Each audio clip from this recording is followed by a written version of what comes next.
itself in order to tackle the issues raised by ESG in future, world of artificial intelligence by our beloved speaker, Mr. Rajesh Narain Gupta, sir. Also, we would like to thank all the participants who are attending the webinar by accepting our invitation link. Also, the people who are watching through the YouTube live. It's a great pleasure to have you, sir, with us and share your insightful knowledge about the topic of today's webinar, the impact of ESG performance on the other aspects, especially about how it affects firms' performance with the intention of encouraging companies all around the world to start compiling sustainable reporting. We are very eager to learn more from you on this topic. Now, I would like to say a few words about our association. The Venkateswara Law Students Association established in 2022 in order to spread the legal knowledge to all the law students by conducting academic activities like legal luminaries in India. Until now, we have conducted all over in which 12 were national webinars and one is international webinar. In the national webinars, we have conducted webinars with the people from the legal fraternity where they had given their insightful knowledge on the legal practice who had an eminent expertise in law. Our motto's only intention is to make sure that as law students, we are well equipped with the knowledge and up to date. There is a difference between reading and understanding theoretical knowledge. But what we need most is, as a law student, is practical exposure of law on how things are happening at present in court of law. We want every law student to be part of this family and involved in our work. We welcome students of this activity to be part of this. We are very much honored to have you, sir, to have you and give us your insightful knowledge on this topic. Hope once we conduct another legal webinar with you, if possible in future, that you're most interested in whatever topic that you may pick. We'll have this session for 45 minutes without any delay. We shall start it, sir. From now. Okay, thank you. Thank you, all of you. And thank you for having me over. Please permit me a few seconds to read out your CV, sir, please. Okay, Please. sure. I'll end it as soon as possible, sir. Please, I'll not put you in trouble. Today in the webinar, we have Rajesh Narain Gupta, sir, Managing Partner of SNG and Partners, Advocates and a Solicitor. Rajesh sir had practicing lawyer since 1988. His area of specialization includes financial services, commercial law, real estate, ESG, and private client practice. He's an advisor to a number of leading foreign and Indian banks, financial institutes, real estate players, corporate and industrial houses. He had successfully led several negotiations and is concluded on business solution strategy. He regularly advises on routine and complex financial and commercial transactions. He has been a speaker at various forums in India and overseas on matter of legal significance. Rajesh sir is an independent director on the board of HDFC Limited and HDFC Credial Financial Service Limited. He chairs the bank and financial subcommittee of CII National Committee on Legal Services 2022 to 2023, and few other organizations too. Rajesh sir is enlisted among the top managing partners in the Legal Power List 2020 and 21, announced by Forbes India. He's also recognized as a leading lawyer legend 2022 by Legal Era, among us the top 50 legal icons and top 100 lawyers in India. As Asian Laws India Business Law Journal. Rajesh sir is a recognized lawyer in the field of private wealth law by Chambers and Partners in their HNW Guide 2021 and 22. We are very proud to have you here and listen all of the insightful knowledge that you would provide us to, sir. We're looking forward to gain something from this session. Not something, but yeah, a lot more about the subject that you're an expert in, sir. Thank you, sir. I lower to the course. Thank you, my friend. And I'm very, very happy to be part of this session today. The idea is to keep it straightforward, formal, informal, completely. What I'm going to do is share some information on ESG, which is the most emerging sector with the law firms and with consultants, not only in India, but globally. Some of you may wonder why ESG and why not something else. Certainly in future, we can do whatever you want, me or my partners or some other law firms, we can make sure that some knowledge sharing program happens at all levels. But why environment, social and governance, or the corporate governance responsibility, why these issues are being discussed today? For two major reasons. One, the entire globe, the global players are looking at this area very, very closely for the reasons we'll just discuss. And also the Indian regulator, they have become conscious of this, and even Indian regulators are strongly advising and focusing on ESG practices to be adopted by various corporate, not only corporate, but also the individuals. Thirdly, the big reason is that one day all of you will be lawyers and successful lawyers. So when you become lawyers and you are part of the active practice, then you are not only say acting as lawyers, but that also becomes our bread and butter. This is a commercial activity also for all of us who are in making, like who will become lawyers tomorrow, all of you. And maybe some of you are already lawyers. I'm not sure about the entire audience. So ESG becomes a good practicing area for us. Why, you will still discover very shortly. So we have to look for opportunities which are newer, because there are lots of things which are already there in the environment, but there are many things which are in the pipeline. So when you come and join the legal profession, about 60 to 70,000 students are joining the legal profession and passing out every year. So you can imagine that how many people are passing out. Do we have such requirement or the need, and how or what you do is always a question mark. That fear of uncertainty is always there, which is good to have, but still, that fear is there. So as you have new areas of practice, that fear reduces substantially, because you can look for new areas of practice also, and ESG is one of them. We'll come to ESG, but before that, my friends, I want to share some limited experiences, and one of them is that on change, everything around us keep on changing all the time, and you would have seen with this disruptive technological advancement which happened during the Corona time, and many other factors which you must be noticing on day-to-day basis. So for each one of you, it's important to embrace change in a positive environment, anticipate change, be ready for it, and see how things can be done better with those changes. Maybe you surround yourself with people who believe in such changes. Other thing is on integrity. Why I'm saying integrity, particularly with lawyers, because as and when you go to any professional, you go to any doctor, you go to any lawyer, you want that person to be honest, you want that person to be competent, you want that person who has the required knowledge and updated knowledge also. Now, supposing that person is tainted, if you hear about a doctor who was serving a patient, the patient who died because of negligence, if you hear about a lawyer who has, say, been compromised on integrity or principles, you won't like to go to them. The news travel very, very fast. You may think people don't know, but people would exactly know what you are, because there is a perception, there is an experience. They always perceive. They always, when look at you, they see, oh, you could be that kind of person. And when they experience you, they know what kind of person you are.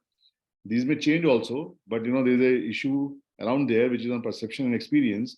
And unless you keep on making this perception experience same, where people treat you high on integrity, your professional reputation will not be built up accordingly. Some of you must be having lawyers in your family or friend circles, and you will say, oh, that lawyer is extremely good, very expensive, very respected. You might also know some lawyers who compromise on their principles, and you may exactly know that these lawyers are not that great or good.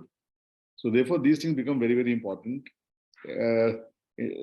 Similarly, like, when you move ahead in your life on these matters, be humane, be compassionate, be available to the people who are going to approach you, and try to be in gratitude, because all these elements become important to make you successful in days to come.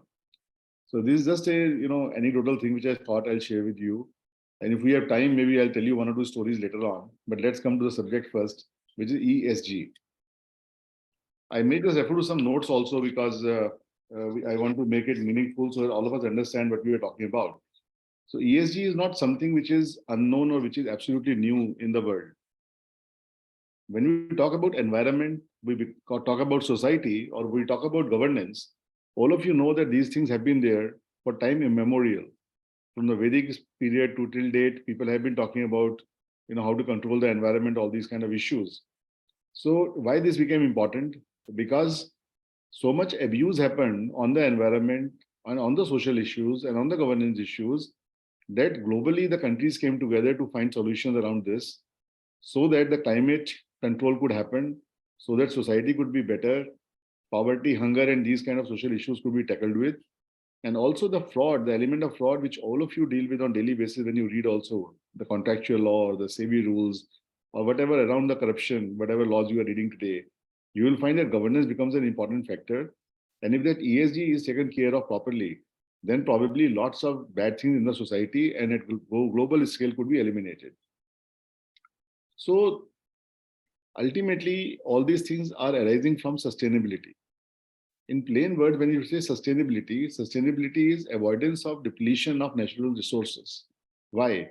Because if all natural resources are consumed by this generation, by all of us today, it means we are not leaving anything for a better tomorrow or tomorrow for the next generation. So how do you optimize the use of natural resources? How do you make it sustainable? How you create the ecological balance? So all these things are part of this ESG thing. Some of you might have read about the CSR activity under the Companies Act, for example, where companies are expected to put some funds separately for some kind of social benefit.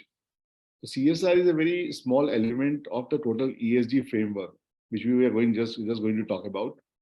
So ESG originally, the United Nations, they advocated this ESG and they came together globally to formulate policies around it.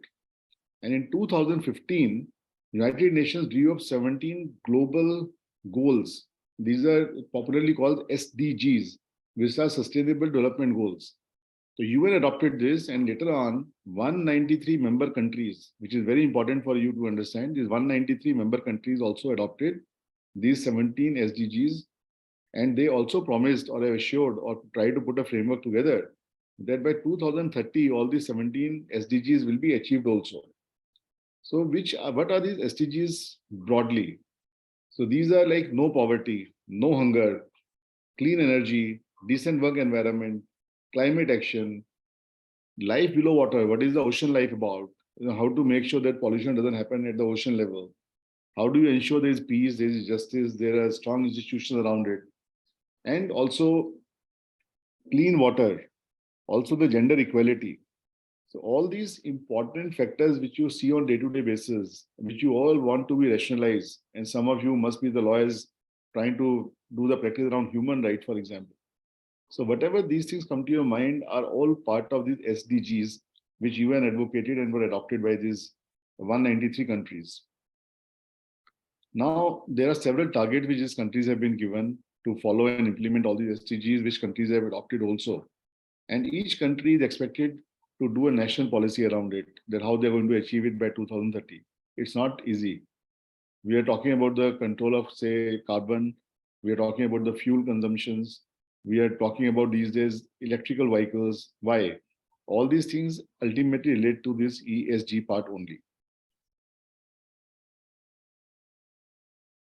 So let's look at this chart. I am not going to read the whole thing, or maybe I'll share this presentation later on with you so that you all can have a look at it. But there are wide range of environmental, social, and corporate factors which are, say, responsible for these practice areas. Now, when you come to environment, what does this mean? When you talk about environment, it is climate risk, it is natural resources scarcity, energy efficiency, biodiversity, deforestations, waste management, air and water quality, pollution, carbon emissions. So when you talk about the E part of ESG, how to deal with all these issues is one part. Then we come to the social part, which is gender and diversity, employee management, customer satisfaction, data protection, community relations, human rights, labor standards, supply chain management, product quality. All these are falling in this category. And when you talk about governance, it is company's leadership, the composition of board, composition of the audit committee, how the internal control mechanism function, what are the shareholders' right? Is there a bribery and corruption policy in place? Is the corporate indulging into bribery and corruption, or there is some control mechanism around it? What is the whistleblower policy of the company? For example, there is something wrong happening in the company. Is there a way that a person who is connected with the company, working for the company, can act as a whistleblower to the regulators? The corporate resiliency and the political contributions, all these things, all these parameters are around the governance part. If you close your eyes for 1 minute and try to narrate your own self with each of the items mentioned here, as a lawyer, probably each item would make sense to you, and you could specialize in each of any of these activities. And there are several programs around ESG which are now available globally. So this gives you another focus area to become a lawyer around all these practice areas.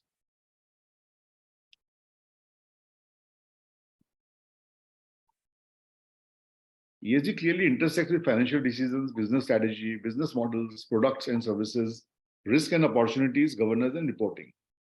Now, you see, following ESG and creating right practices is going to create a lot of tangible value for the companies. Because if everything around the company is good on ESG, the valuation of the company will be high, and many other merits will happen around the company.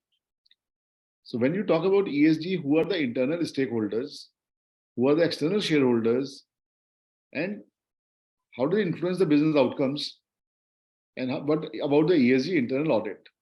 In plain terms, when we talk about ESG, everybody connected with any company becomes a stakeholder. Earlier, people thought that the shareholder of a company or the board who is controlling the company is the only stakeholder. Today, it is not true. Today, the entire community is impacted by any action of the company which a company does. Therefore, the entire community today is a stakeholder. Government is a stakeholder. Anybody connected with the company in any form, shape, or size is a stakeholder. You talk of a large company like, say, Tata or a Birla or Adani or Ambani's, any activity they do, the hundreds of companies which become aligned with them. For example, a construction company. Somebody is producing cement, somebody is producing some other substance used for the construction, and all these separate companies, different companies, are becoming are part of supply chain, which produce and which supply goods and services to the main company. So when you talk about ESG, when you go to the stores today, you step in the mall next time, look at some of the company which say, while producing this particular product, no child labor was used. To make sure that the child labor is not used is also part of ESG, for example. So when you talk about internal stakeholders, it is the board, senior management, employees who play specific roles and are part of it. And the external people are government, regulators, investors, community, environmental, supply chain, directly influencing it. Now, ESG strategy is increasingly correlated to financial performance, brand image, market cap, investments, performance in rating, ranking, etc. What does this mean? It simply means that if ESG compliant company is there, your perception about that company will be far higher, bigger than any other company. Their rating in the eyes of investors, to the people who want to invest in that company, supposing it's a listed company on stock, and you know that this company is very good company, good management, corporate governance, they're fully conscious of the ESG part, you might value the company more than any other company. Therefore, its valuation will go up. Now, these companies, when they go and when they do their business, they go to bankers, they go to raising the private equity funds in India and outside India. All these companies which are high on ESG will get cheap debt. They will get easy funding on the private equity side also. So it has a cascading effect. It is not limited to what they do, but also how they are perceived and what more can be done around them. ESG internal audit is an emerged trend and requirement in an organization for sustainable overall growth. So there have been various instances in past also. As I just said, ESG is more like a new wine in old bottle, or the old wine in new bottle, sorry, which implies that this existed in several forms, shape and size globally. But in an organized environment, how the entire globe is now looking at ESG and to put in right practice is the issue we are tackling. It's a new thing so far as Indian corporate is concerned. But as you will notice from the following slides, our regulators, including SEBI and RBI, are working very hard to implement all this, and the awareness is increasing tremendously. And that probably is the cause for this session also. So these are certain disasters which happened. It was Chasnala coal mine disaster, the Bhopal gas tragedy. You would have heard about Harshad Mehta scam, which is a corporate scam which happened. Satyam Computer is again a corporate scam. ILFS is a recent scam which got noticed and where people have been arrested, and this whole matter is pending before various courts, where NBFC was exposed and what kind of fraud they did was exposed. It was also a failure of corporate governance. So you have these examples where Bhopal gas tragedy, it is not only environmental disaster, but also lots of people lost their life. It was a social issue also. So ESG parameters are prompted by all such instances. This is say restricted to India, but globally also several many things happened, which prompted the countries to come together to find a solution.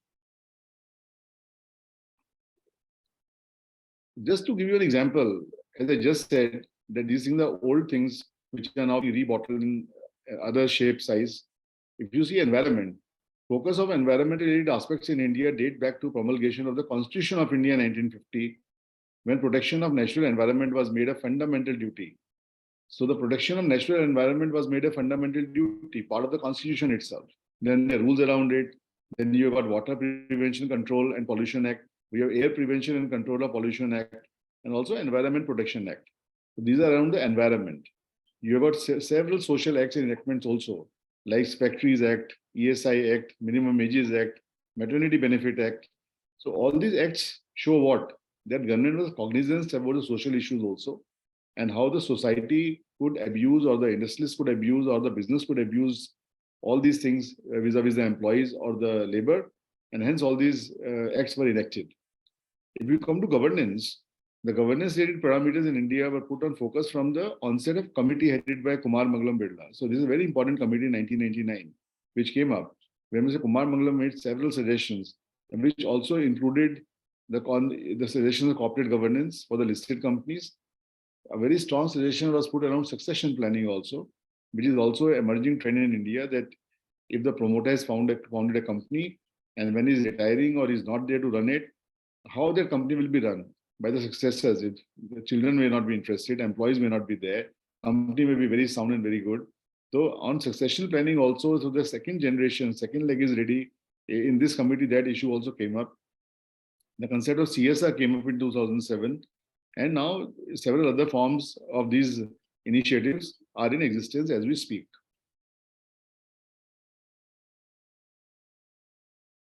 The ESG concept, as I just said, it kept on evolving. So there were 2007 when RBI issued a letter to all scheduled commercial banks about their role on CSR, sustainable development and non-financial reporting. 2010, 2011, 2012, you will find various bodies of the government getting involved on the initiative of ESG. First of all, disseminating information to the banks and financial institutions, and also to the corporate, which are governed, say, by SEBI or by RBI, which also includes the banks and the NBFCs, etc. The most important role was played by MCA, Ministry of Corporate Affairs. I'll come to 2019, when MCA received NVGs to NGRBCs to align their sustainable development goals and to respect pillar of UNGDO, and to ensure that the BRR disclosure format was also in tandem with the latest international development. Now this BRR or BRSR, which is now it is called, it is Business Responsibility and Sustainable Report, which is expected to be prepared by the corporate, and now which is expected to be filed before the SEBI also.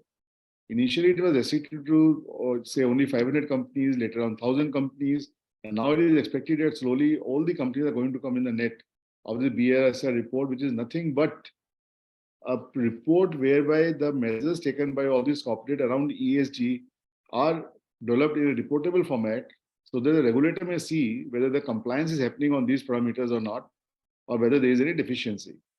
So friends, the important takeaway is the regulator is consistently watching performance on ESG. And today, not only Government of India, but as I just said, 193 countries have come together to make sure the necessary protection is built around environment, social responsibility, and governance, which I think is very, very important. It is unfortunate that government may comes with policies, but there are scamsters, there are fraudsters, there are people of all these types who come forward, with more scams and more frauds. So I think there's always a race with them. But still, unless these proactive steps are taken, it is difficult to control this kind of environment.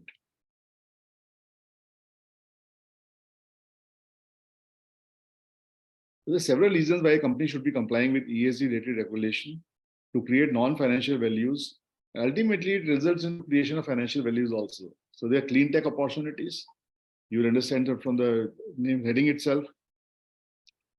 There are better talent attraction, If you're ESG compliant, more better persons, better mind will come to you to like to join you.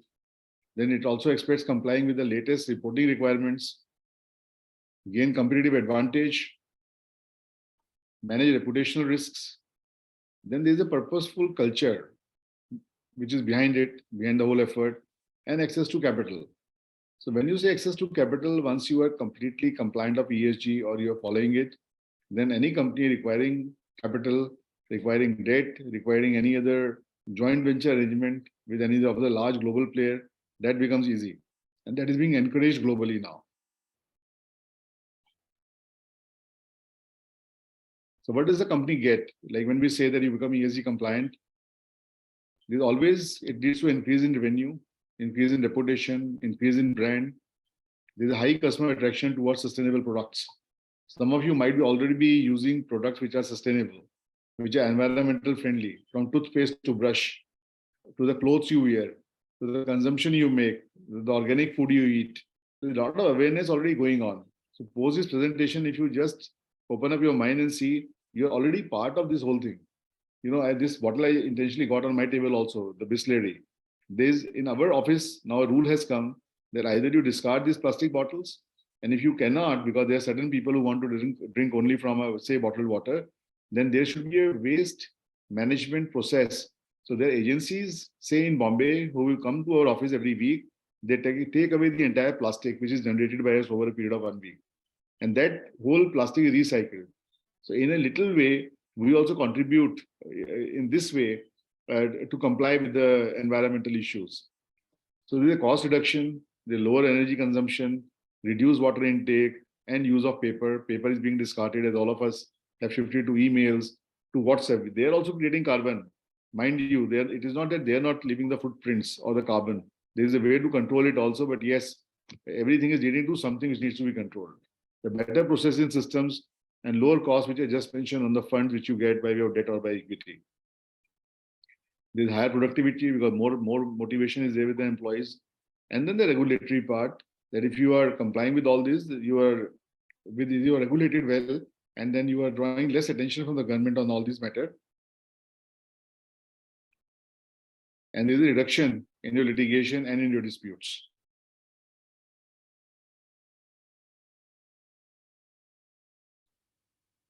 So I may read just one of them, but there's several reports today available on ESG, which you can find out, do your researches around it. But a survey based in India, it is 2020 survey of EY, Ernst & Young, which found that 91% of the institutional investors review non-financial disclosures of potential companies to invest in. This means that they look at these ESG compliances, whether these kind of compliances are being made or not. Then banks and financial institutions are bound to give better rates of interest to companies following ESG norms. I just mentioned that. And the PwC annual survey of 2021, which is quite recent, shows that 26.6% of board members of companies endorse ESG compliances. We'll notice this in the following slides also.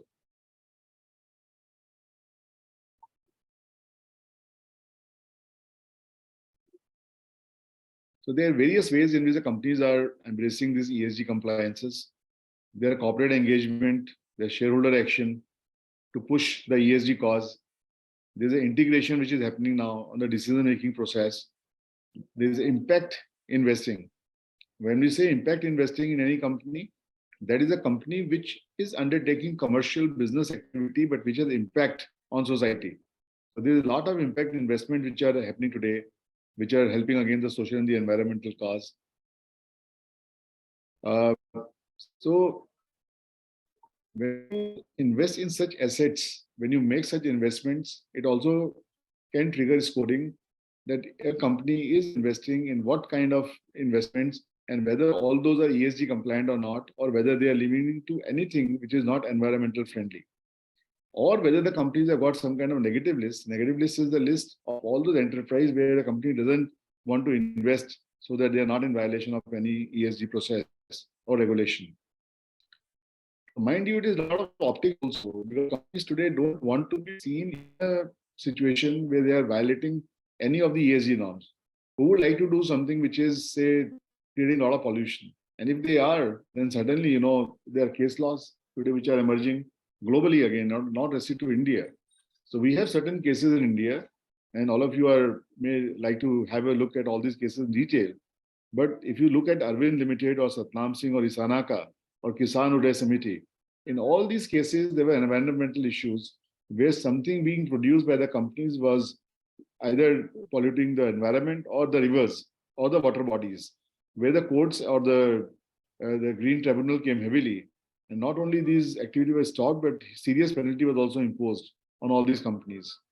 There have been social issues like the Odisha Mining Corporation Limited, Aam Janta in the Madhya Pradesh, where the issues related to the labor, to the people who are employed, and any kind of social issues related to those employments, those were taken to task. On governance, we have the issues on Sun Pharma case and ICICI Bank case. In both these matters, now these listed companies are expected to make disclosures. Disclosures and related party transactions are two items for a listed company which are very, very critical. Which means what? That the companies are disclosing all those things which a stakeholder should know. And today's stakeholder, which I earlier said, is not only the shareholder, but also the employees, the key managerial personnel, the community, the government, the lenders, the investors, the private equities stakeholders. So if they are not making transparent disclosures which can hamper the interests of any one of them, then SEBI comes heavily on all such things. So certain governance issues were there in these two matters where SEBI came heavily and fines were imposed on Sun Pharma as well as ICICI. And these are two leading cases on governance on the RPT and the disclosures norms.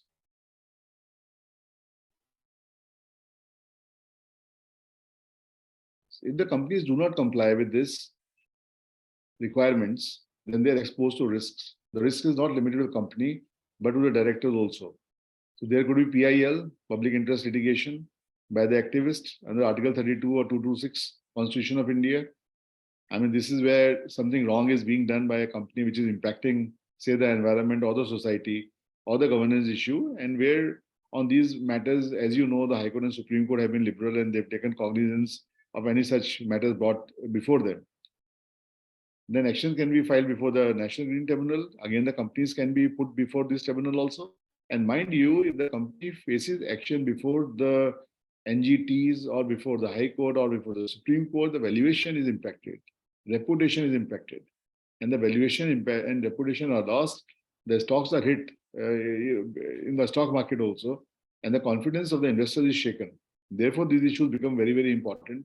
And therefore, these issues are today looked after by the key managerial personnel or the board directly. And then the action by the environmental regulator for breach of environmental law. There is also prosecution on directors. If such things happen, even the directors can be taken to task, especially on the disclosure norms and the RPTs. There are a lot of obligations which has been put today, even on the independent directors. So therefore, more awareness is there around the compliance part. And if all these things are not done, then certainly the regulators will take the companies or directors to task.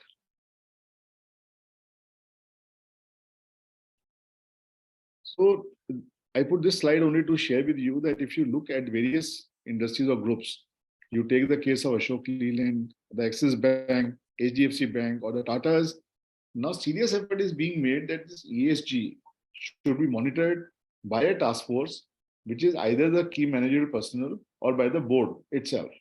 And there's a more trend towards board. It has become so important today that the entire ESG part is being monitored by the board for implementation and for following the ESG good practices. So you can just see the criticality of it.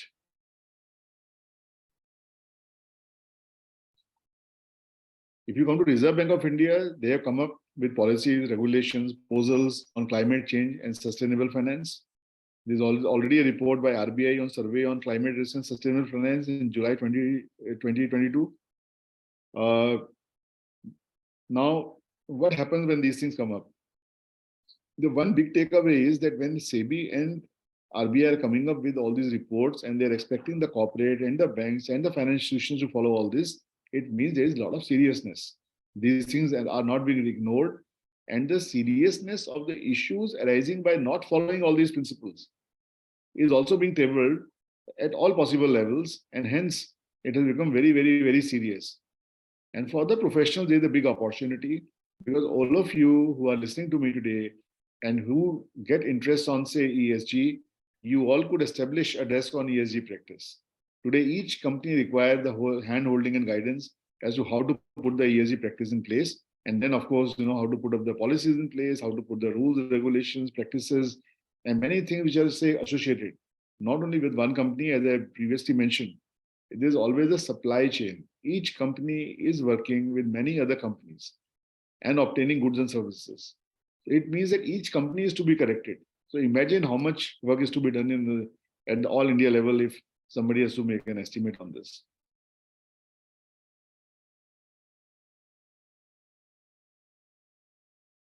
These are same things. I will not bore you with these details, and all of you can certainly look for these SEBI circulars and the RBI circulars. But on each field today, something or the other is happening. To make it very simple, there is a green bond and blue bond. These kind of consultation papers have been issued. You'll be surprised to know that mutual fund industry is already having some 40,000 crores in the market today, which are by way of green investments. When you say green investments, that money has been raised by the banking system or by mutual funds, which will only go and given to those companies which are indulged or which are carrying out activities which are in compliance of ESG. They are not doing something which is against the environment. They are not producing, the carbon emissions are controlled, and they are into not such activity which are violating the ESG norms. For example, electric vehicles today. There are banks, there are institutions supporting electric vehicles and not the diesel or the petrol vehicle, for example. And when you say blue bonds are pertaining to the, say, ocean, the river, their water bodies. You want to improve upon them also. So depending on where the investments are going, they have termed it as green or blue. So there was a board meeting in 2022, December only, very, very recently, where the SEBI has decided to amend the NCS regulation to facilitate sustainable finance while safeguarding against greenwashing. And several amendments have been approved by the board. They are still to be implemented, but these have come. I'll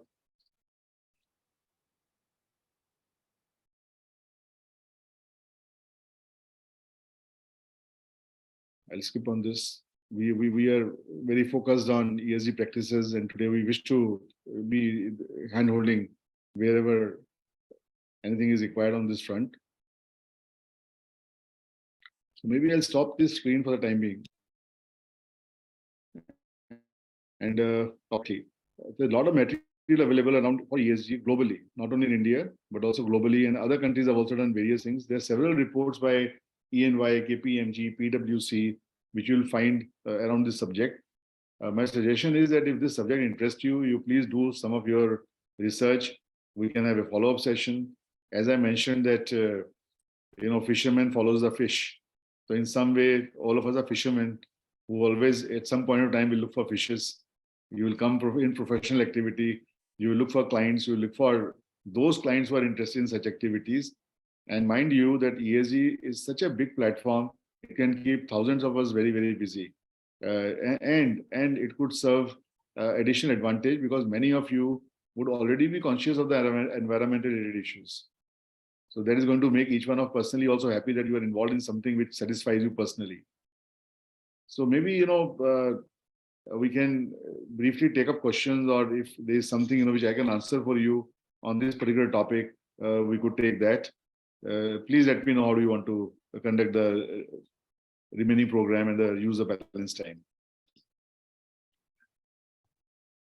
Thank you, sir, for giving a brief lecture on the ESG concept. Actually, ESG is a concept, as my knowledge, as per my knowledge, is a concept which is nowadays being more awareness to the in the business world, if I'm not wrong. And I have a few doubts, sir. So there are few organizations which are rating ESG terms of a company.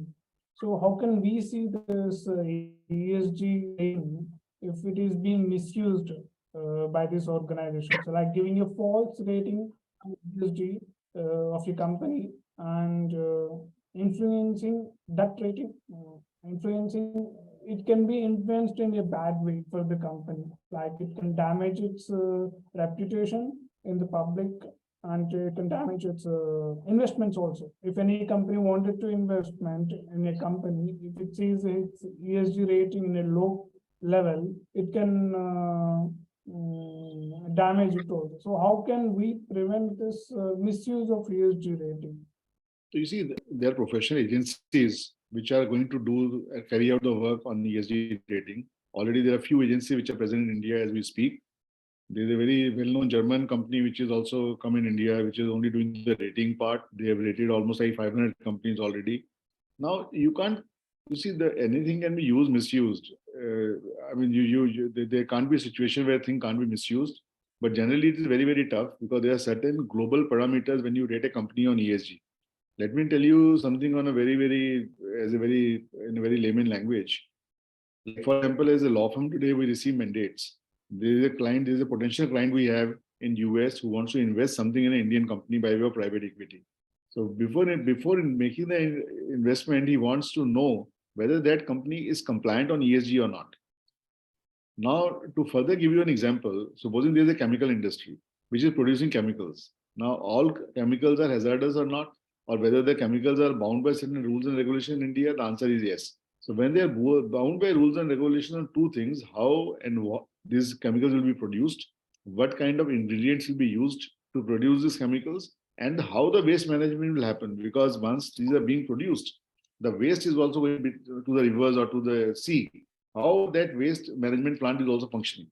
So there is a full report carried out, full audit carried out on these companies, which are thousands of questions they have to answer, and they have to also answer the various under various state laws as to how they are controlling, checking, performing, following all those rules and regulations.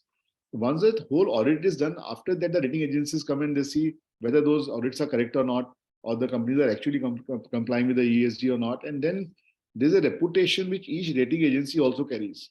If they do something stupid, even they will suffer bad consequences. So I think for a rating agency to do something stupid is these days very, very tough because there's so much of awareness with individuals and with certain agencies which are acting in the interest of minority shareholders that they're watching everything around the company. Misuse can happen, but it is tough because each company would require ultimately this. Your concern is right because each company will require money by way of debt or by way of equity, and they have to produce a rating report that they are compliant. So now, supposing they go to a rating agency and take some undue report or undue favor, which may not be correct report, those possibilities there in that sense, but chances are very, very less. Uh, Sir, is there any complaints that can from the government regarding the ESG, like whether a company is performing its ESG at right time or not, or if it is not doing well, is there any uh, whether the company can be sued or it can company can be made in the right path to do the ESG to follow the ESG guidelines. Certainly, you see, if the company is not following, say, not following the the required parameters, then one is a personal cause of action. Say tomorrow you find somebody, some company creating too much of pollution, say in the area you live, then there is a personal cause of action which you have, and you can certainly go and file a case against that company and see how best it can be achieved. Or there could be public interest litigation under Article 32 and 226. So there are several such cases all of us know. People have gone to the court and even to the Green Tribunal, taking up these issues. Whether, let's say, the rivers are being polluted or social misuse is being done or the governance is not right. So the courts are open to to consider all these cases. At the same time, as you just pointed out for rating agencies, there are people who file frivolous litigation also. So even courts are cognizant of that part also. So all the cases may not fall under the public interest litigation. You have to show that how society is being impacted, how you are being impacted, whether actual wrong is being done or not. So barring those situations of frivolous litigation, certainly by way of public interest litigation, also these issues can be raised. Sir, how can we see CSR and ESG in the same way, or it is both are different? ESG, you see, CSR is a very, very, very tiny subset of ESG. ESG, you can say, is the mother of any such activity around the CSR, because CSR is also a compulsory thing now introduced by Government of India, where companies are expected to spend some money based on how much they make on CSR related activities, and they have to pay a certain amount of money.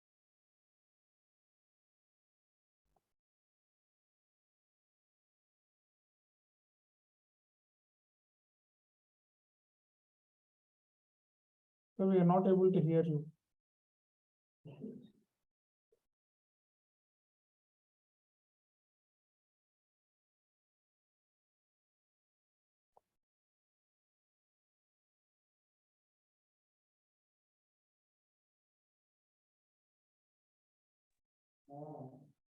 Sir, can you hear me?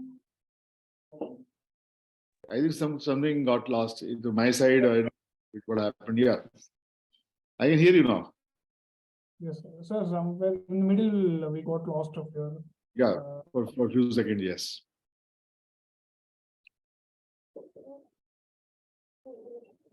Sir, in recently I have read a book. In that book, it says that the Western companies are influencing the ESG rating in India. How can you see that? Just a small doubt. You see, again, the companies in India or globally, any company who want to show themselves are fully ESG compliant because they have to attract money, they have to get equity, they have to raise money.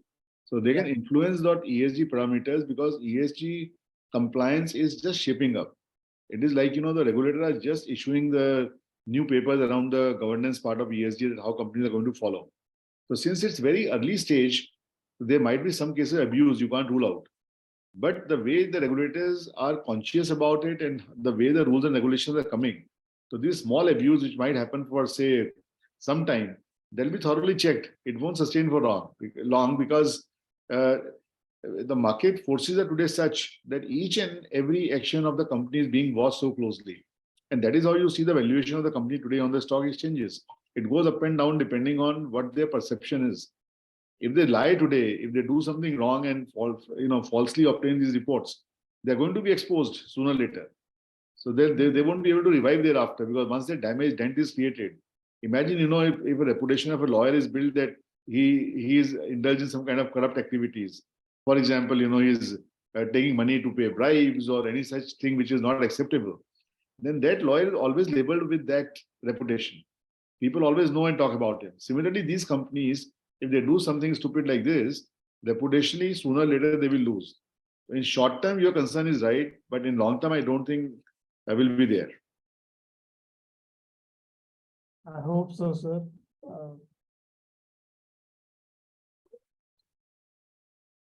So I think we don't have any doubts so far.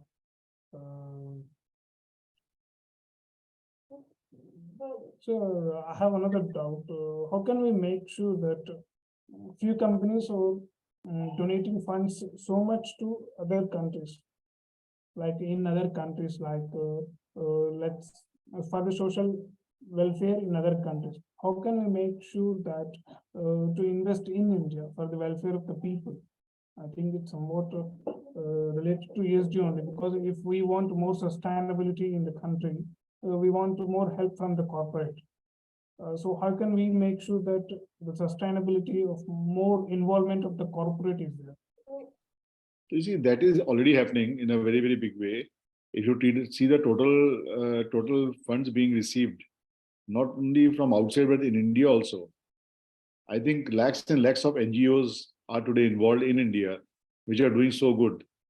Everything is not being done by the government. If you look at your state also, you'll find a lot of NGOs who have built hospitals, who have built temples, who have built education institutions, and to a very, very great extent. So similarly, the foreign contributions also being received by a large number of NGOs in India, which foreign contributions are also being used for a similar purpose.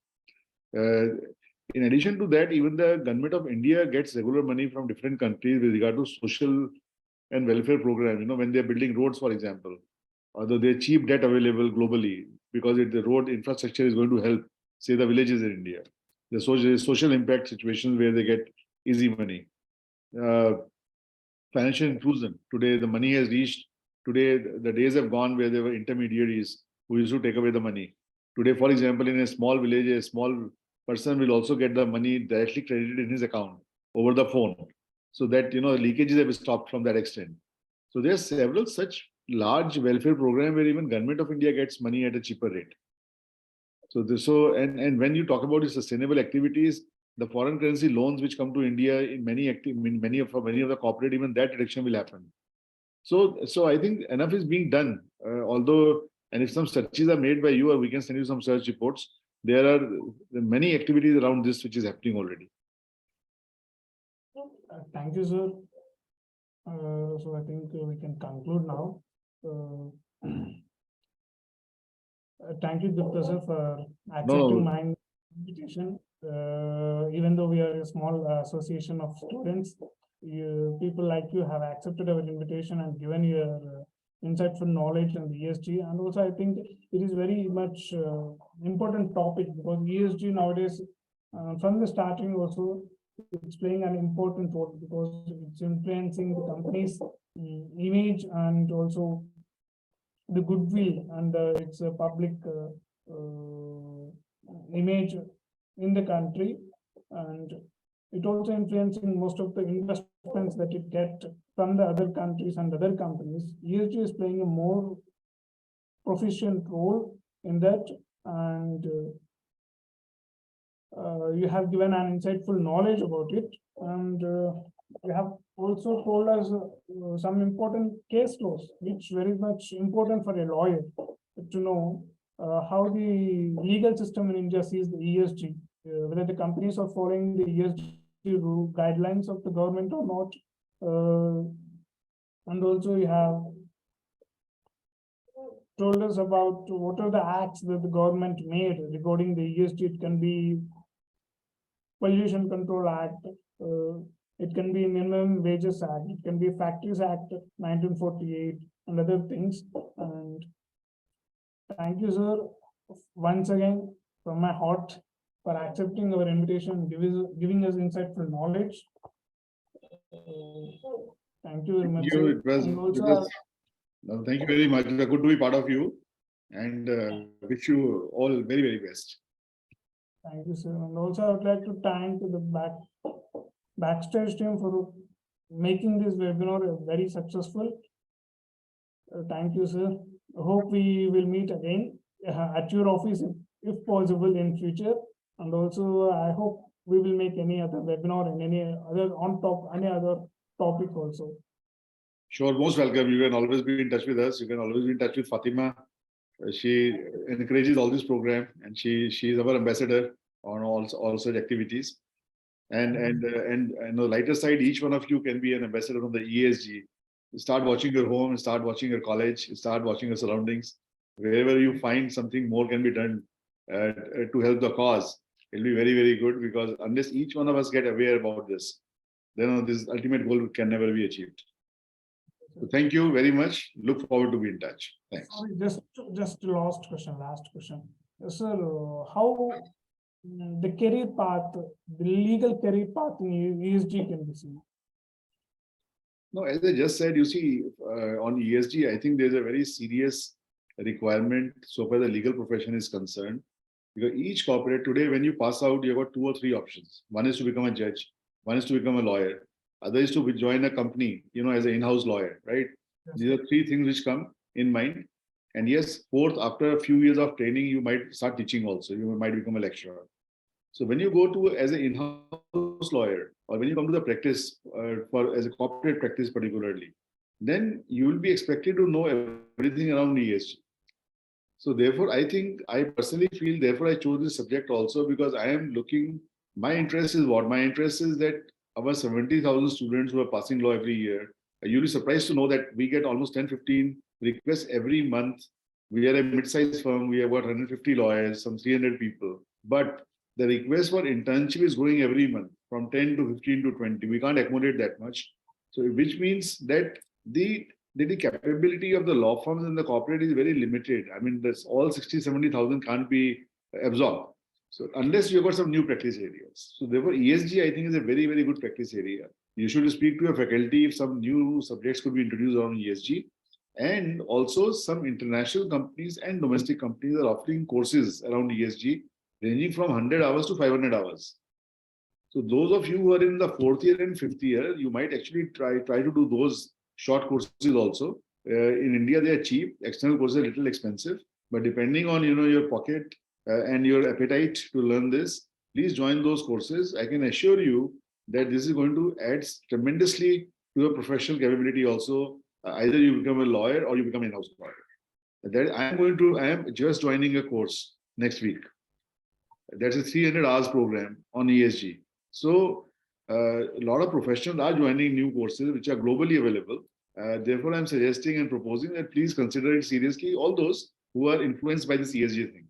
If that doesn't interest you at all, the matter is different. You know, somebody may like criminal law, civil law, somebody may like corporate law. So, but those of you who are interested around ESG, please look for opportunities. You'll be seriously benefited. Thank you, sir. I hope people choose ESG also as their one of the skills. Yes, please try that. Yes, yes. Thank you, sir. Okay, thank you very much. Bye. Bye.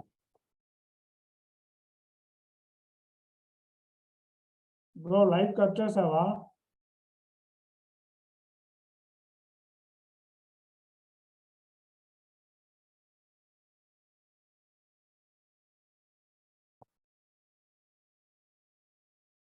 ఏ మహేంద్ర చాలా తొందరగా join అయినావు.